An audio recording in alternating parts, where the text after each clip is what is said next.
Boa noite. É de se ver e de se estranhar. Milhares e milhares de eleitores, recordem comigo, saíram às ruas em brados indignados contra a corrupção. Pediam uma suposta moralização na política brasileira a um preço alto, o impeachment da então presidenta Dilma Rousseff. O governo mudaram as prioridades políticas e as diretrizes econômicas, mas o prato do dia continuou o mesmo. As denúncias de corrupção cada vez mais escandalosas. Nesse andar da carruagem, o comportamento do eleitor, esse mencionado acima, também mudou. Ele deixou de ir às ruas em manifestações de protesto e não bate mais panelas nas varandas. Por quê? Assunto para os entrevistados de hoje do Opinião Pernambuco. Liana Lils, professora do Departamento de Sociologia da Universidade Federal de Pernambuco. Flávio Weinstein, professor de História também da UFPE. E ainda Joanildo Buriti, cientista político da Fundação Joaquim Nabuco. Boa noite. Muito obrigada pela presença de vocês hoje aqui no Opinião Pernambuco. Buriti, esse eleitor que eu acabei de descrever e que ganhou a mídia naquele momento de manifestação nas ruas, é um eleitor de classe média. Por que o eleitor das camadas populares não foi protagonista nesse momento histórico do país? É difícil responder de uma única vez isso, né? Eu acho que há uma composição entre uma satisfação relativa que se construiu na década anterior a esses acontecimentos todos, né? E que não foi acompanhada por um processo de organização de base que tinha ocorrido nos anos 70 e 80 e mesmo ao longo dos anos 90 no Brasil, né?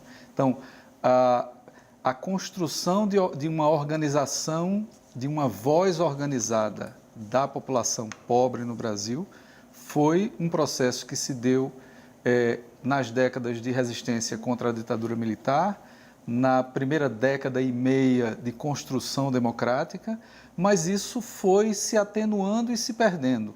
Em parte porque grande parte das lideranças populares foi trazida para a órbita do Estado em vários níveis. À medida que as oposições foram conquistando espaços nos municípios, nos estados e no governo federal, muitas lideranças foram sendo atraídas para a ocupação dessas posições e a gente teve realmente uma descontinuidade na organização e mobilização de base no Brasil. Então, houve um enfraquecimento das associações que poderiam convocar com credibilidade essas pessoas. Os partidos no Brasil, com a exceção do PT, que hoje, nos últimos anos, tem vivido um processo sistemático de desmontagem, não é? E de crises e de desorientação interna, inclusive, nenhum outro partido no processo depois da Constituição Democrática Brasileira jamais teve uma representatividade social. Eram sempre partidos eleitorais, partidos que não se preocupavam em construir raízes na base da sociedade, a não ser através de práticas clientelistas e eleitorais, né? Então, a gente tem uma malha associativa de um lado e uma estrutura partidária de outro que não favoreceu a que essa população pobre, que melhorou sensivelmente de vida de 2003 até 2014, 15, pudesse, num momento como esse, ter canais para expressar sua insatisfação, né? Então, eu acho que essa é talvez uma das linhas possíveis de explicação para esse fenômeno. Professor, agora, por que corrupção é a palavrinha mágica para mobilizar a classe média? Eu pergunto isso porque Tô me lembrando aqui agora, Jânio Quadros se elege com essa bandeira, né? A campanha que foi feita contra Getúlio Vargas era uma campanha também de desmoralização usando a corrupção, acho que o lema era Mar de Lama, uma coisa assim. Por que que essa é a palavrinha mágica que mexe com a classe média brasileira como nenhuma outra situação? Corrupção é uma coisa muito entranhada no Estado brasileiro, né? Quase desde sempre. Né? Agora, por que ela sensibiliza mais a classe média e não outros segmentos? É difícil dizer. Né? Assim, arriscaria aqui um palpite de que os setores mais pobres, né, os setores mais subalternos, esse é um tema que afeta pouco a vida deles. Quer dizer, é como se não parecesse dizer respeito a eles essa questão. Né? Ou, mais propriamente, que, bom, sempre foram todos corruptos mesmo. Né? O Estado brasileiro sempre teve inúmeras e assim, escandalosas evidências de ser eivado de corrupção. Então, aparentemente, isso não incide no cotidiano, no dia a dia, no modo de vida deles. A classe média, talvez aí por conta de um certo senso de moralismo, até mesmo fabricado nessa direção. Né?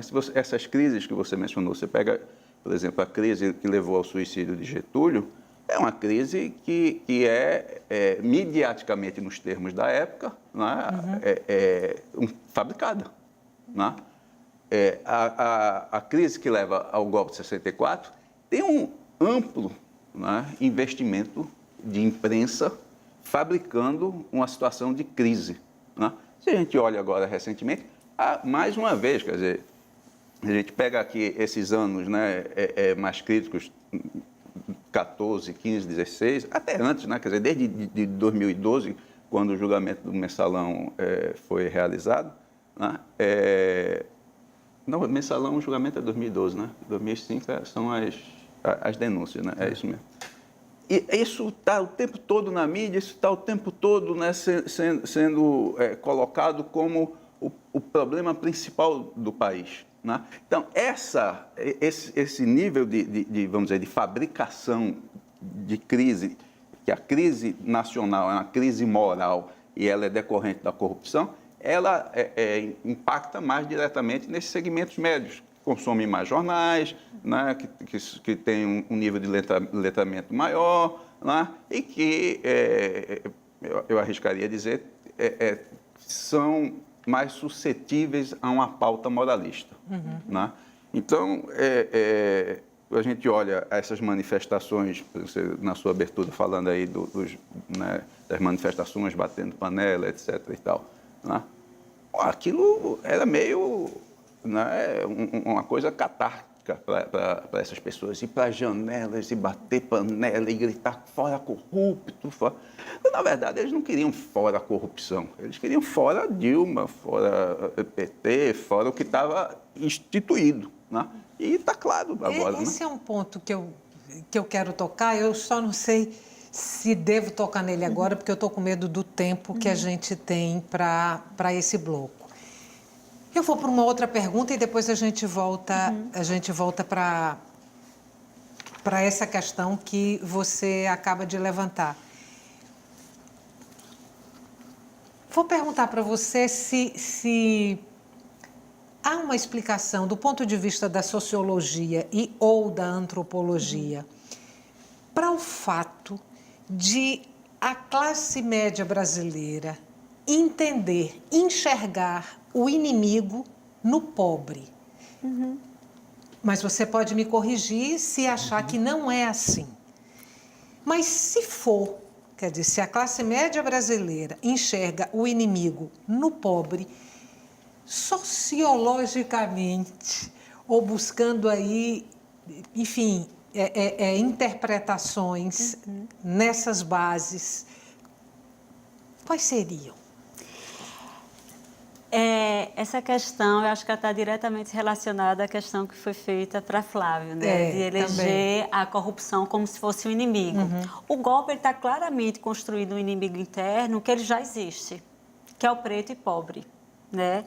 Se a gente for pensar historicamente, tem duas questões aí, né? A nível histórico. Um que é um legado escravocrata, né? Que ele ainda se faz presente, né, com índices de desigualdade racial, né, e econômica absurdos, né?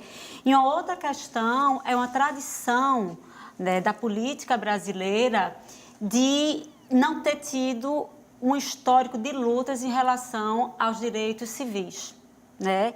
Então, se a gente não tem um histórico de luta em relação aos direitos civis, a primeira Constituição, né, a Constituição de 1824, já veio arrumadinho a questão dos direitos civis, a questão dos direitos políticos, né, diferente, né, de países com uma tradição democrática mais, né, com a sustentação maior, como os Estados Unidos e países da Europa, né? Então, a gente não tem um histórico de luta pelos direitos civis, né? O negro sempre foi o grande outro, né? Na verdade, toda a sociedade ocidental, né? Que não é apenas o racismo, mas o racismo antinegro, que ele é mais estrutural do que um racismo, por exemplo, direcionado para o judeu ou até para o curdo, dependendo do momento histórico, obviamente, dependendo do momento histórico, né? Então, a gente tem a eleição desse inimigo interno e quando o inimigo, né, ele é uma parcela da população que está diretamente relacionada à questão dos direitos sociais, a gente direciona toda a questão para a corrupção. Porque ninguém vai dizer, é como o pedófilo, né? Na Inglaterra tem todo estudo, quem trabalha com sociologia da infância, em relação à questão do pedófilo como uma questão moral, né? Ninguém vai dizer que é a favor da pedofilia. Aqui no Brasil, ninguém vai dizer que é a favor da corrupção, né? Mas você pode dizer que você é contra os direitos sociais, porque vai ter todo um discurso da classe média, né? Que você tem que ensinar a pescar, né? Todo esse discurso, que é um discurso, né, bastante sem nenhum fundamento político, né? Sem nenhum fundamento histórico. E aí você foca na corrupção, né? E, ao mesmo tempo, em paralelo, você foca também nesse inimigo interno, que é o negro. Vamos fazer um intervalo. Curtinho, a gente volta daqui a pouco. Não saia daí. O tema de hoje do Opinião Pernambuco é o quadro político brasileiro e o comportamento do eleitor. Até já.